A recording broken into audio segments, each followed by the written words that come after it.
Okay, welcome back to our English lesson for today.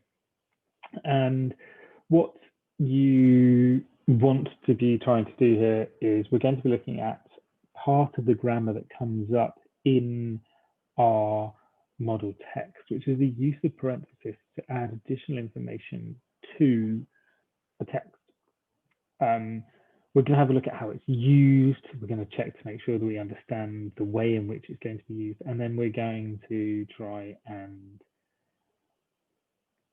use it in a sentence or identify it in a sentence. So what is a parenthesis? So a parenthesis in this case is a word or phrase that is put into writing as an extra thought or an extra piece of information or an afterthought to the sentence itself. And if you took the parenthesis away, that original sentence would still make perfect sense on its own. And it would still be a complete sentence if you did take it away. Now, I'm going to give you 3 examples of this. We're going to read them with the parenthesis and without the parenthesis. And you'll see how in each case, it still makes sense without it. So one is just a word, one's a phrase, and one is a complete sentence, which is in parenthesis. So the Narcissus daffodil is a spring plant with yellow petals, or the Narcissus is a spring plant with yellow petals. Makes perfect sense, just the extra piece of information. My cousin, the one who lives in Belize, is coming to the wedding, or my cousin is coming to the wedding. Both make sense. We're just getting an extra piece of information with a parenthesis that's put in there. Man City won the Premier League today. It was exciting. And what you can see with this one is that entire sentence, it was exciting, isn't needed for the information in the sentence, but is added as an afterthought for their thoughts on that previous sentence. And you'll also note that the capital letter and the full stop come within the parenthesis for that one. So where do I put the brackets? So the brackets go around the parenthesis itself, the additional piece of information. And you can check that they're in the right place by reading the rest of the sentence and making sure that the bit that you read makes sense without the parenthesis. If it doesn't or seems to be missing something, then more than likely you haven't taken out just the parenthesis, you've taken out a needed piece of information. So what we're going to do is I'm going to give you 3 sentences. And in this case, I want you to pause now, read them to yourself. I'm not going to read them because if I read them, I can't help but put the pauses in the right place. You're going to read them to yourself, see which one looks like be in the right place, and then we're going to go through it. Pause now and have a go. Okay, so our sentences. Some people don't like rain, especially in England, but I do. Or some people don't like rain, especially in England, but I do. Or some people don't like rain, especially in England, but I do. And in each case, if we take the parenthesis out, then listen to the sentence. That should give you an idea of which one you think is right. Some people, especially in England, but I do. Some people don't like rain. Or some people don't like rain, but I do. And the one that sounds best, C, is the one that's right. The especially in England is the additional piece of information. And the sentence itself still makes sense when you take it out. Other ways to mark parentheses. So we know, and from our model text, we're aware that there are other ways to do this.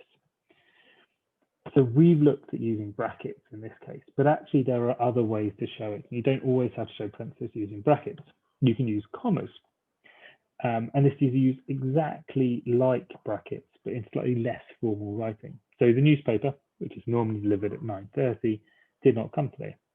Again, the newspaper did not come today makes perfect sense on its own, which is normally delivered at 9:30, is the additional piece of information.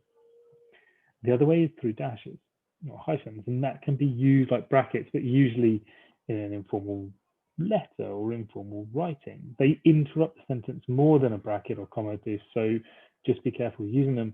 One person that uses them quite a lot is Michael Morpurgo in his writing. Tonight, I'm going out.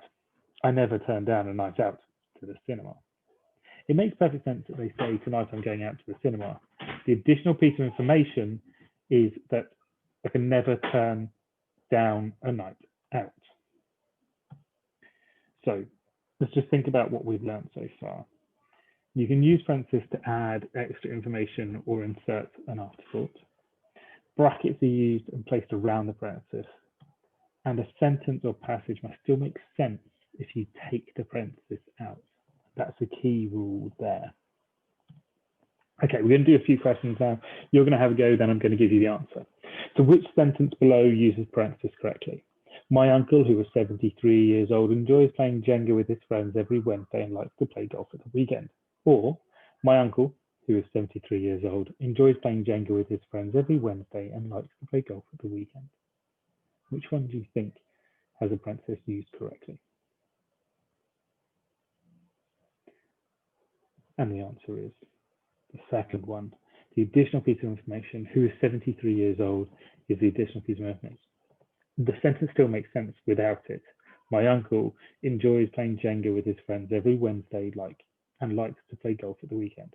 The problem with the first one is that it's missing the end of the parenthesis. We have a comma here, but there's no comma to show the end of the additional piece of information.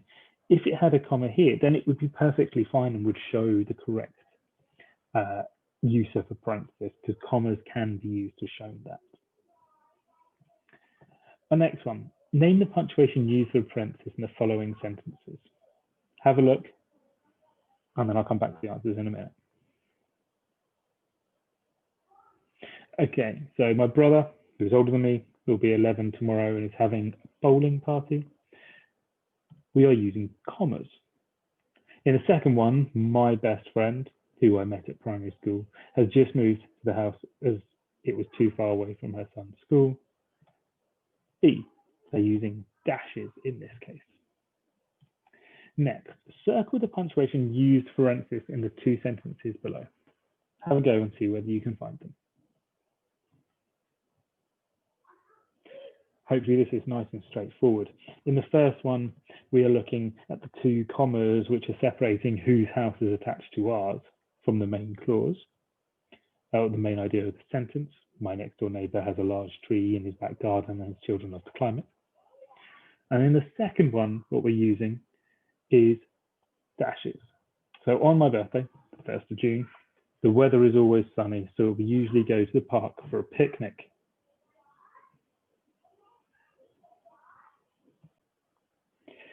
Okay, our next question is, which of the following sentences use the correct punctuation to show parenthesis? And you've got three choices, so have a look and see what you can find. Okay, this is an interesting one because I didn't say how many of the sentences did. So what you're going to have to do is you have to read through and check to see which one it is. And there's one trick one thrown in here. So both B and C, the parenthesis makes sense.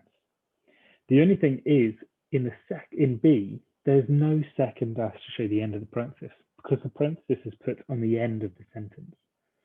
So the way we read it is there are three large bookshelves at the back of our classroom for us to take home to read. Mystery books are our favorite or favorites. That piece of information isn't needed. It's additional. It is split up by a dash.